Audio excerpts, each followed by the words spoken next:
Hello again.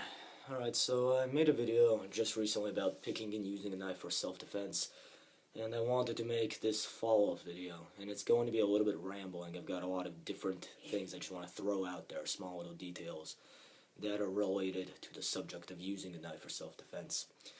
After that, I'm also going to make a video with my brother doing a couple demonstrations about what I mentioned in here, but to start off with, it's really the key core of this whole issue is I want to keep trying to dispel the myth that criminals are not human beings, that they don't think the way you think, that they can't feel or have beliefs or biases or certain fears or anger triggers that you do.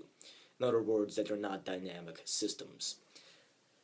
Criminals are not stormtroopers, pretty much. They're not all faceless guys go pew pew in a certain way and die the same way. They will do different things that we may not expect them to do.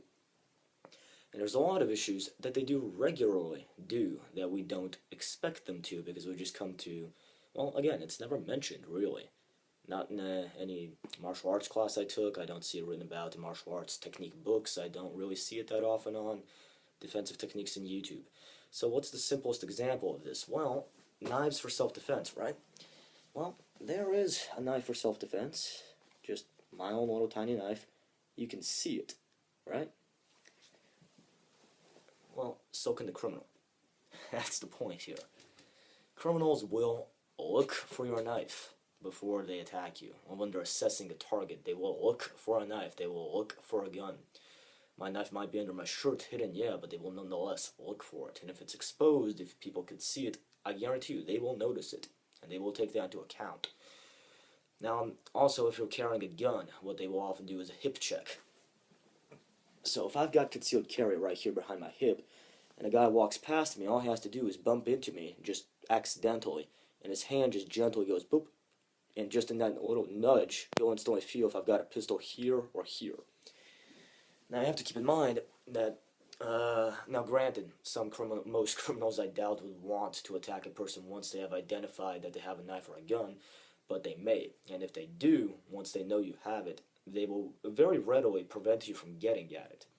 The thing is, most people are right-handed, which means a lot of criminal techniques for taking out people in order to mug them or rob them will have to do with restraining the right hand. And the issue here is what I'm going to talk about in the demonstrations video is the danger of letting somebody get behind you. So in self-defense specifically, never let anybody get behind you. Ever. I'm not talking about the cliche of never turn your back on your opponent when you're fighting. I mean, whatsoever, before the fight even happens, when you're out in fringe areas, when you're out walking by yourself, never let somebody get behind you. Once they're behind you, you're dead. It doesn't matter, well, I don't mean dead, but it's over. You don't have a chance. And they don't even need to really know what they're doing. It takes only a very basic understanding of the human anatomy in order to totally neutralize somebody from behind. And by neutralize, I mean neutralize your right arm, prevent you from getting at your weapons, and prevent you from fighting back. So going back to what I mentioned about criminals being human beings, you have to remember that they will plan ahead. They have that advantage because they can pick a target, plan how they're going to take out the target, and then execute that plan.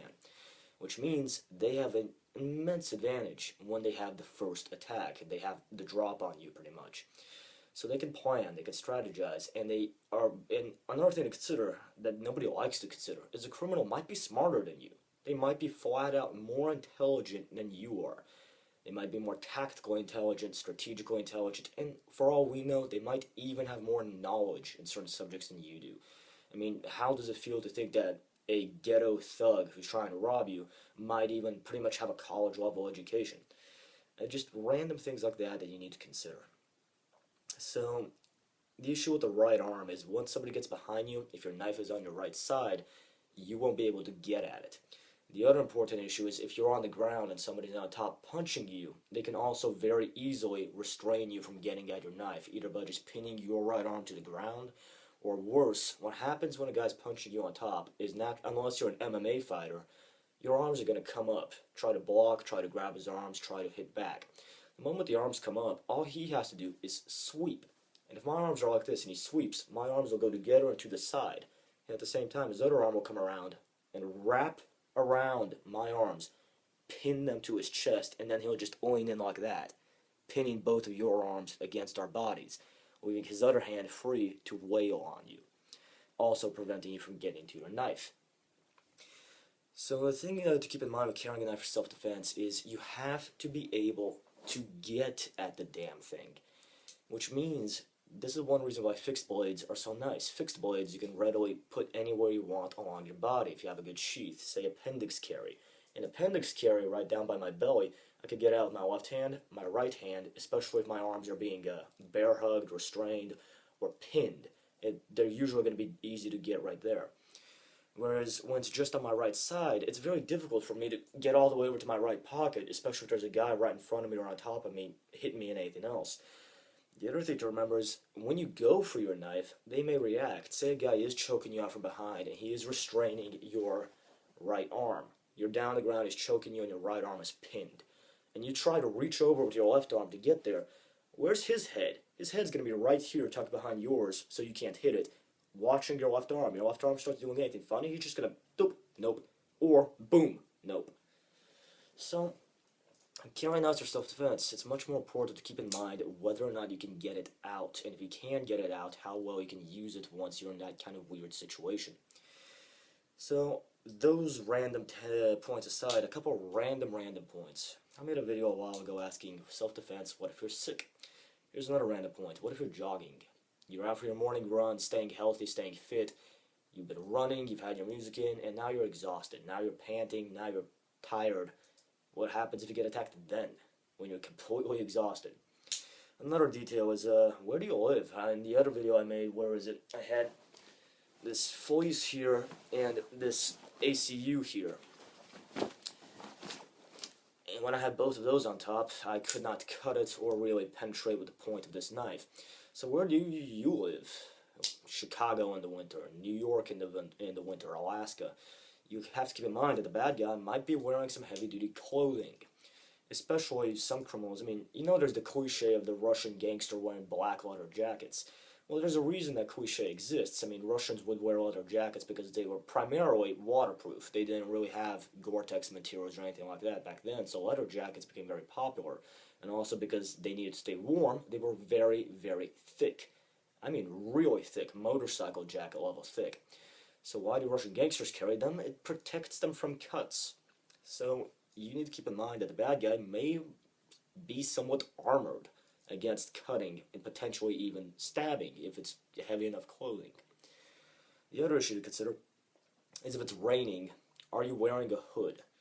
I mean, picture this, some guy walks in behind you, you're wearing a hood, whoop, and your head goes down. And in that instant moment, just whoop, your head's down, he's now in control of your head, the body follows the head, he can do anything he wants.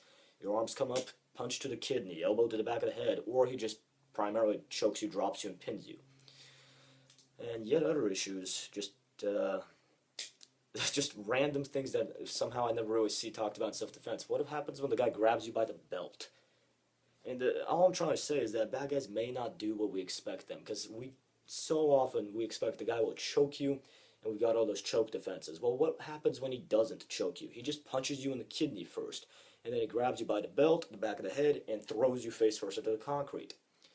Anything and anything that they can do, they may do, and you need to try and keep in mind all the possibilities of what bad guys can do to you that you have not trained to expect.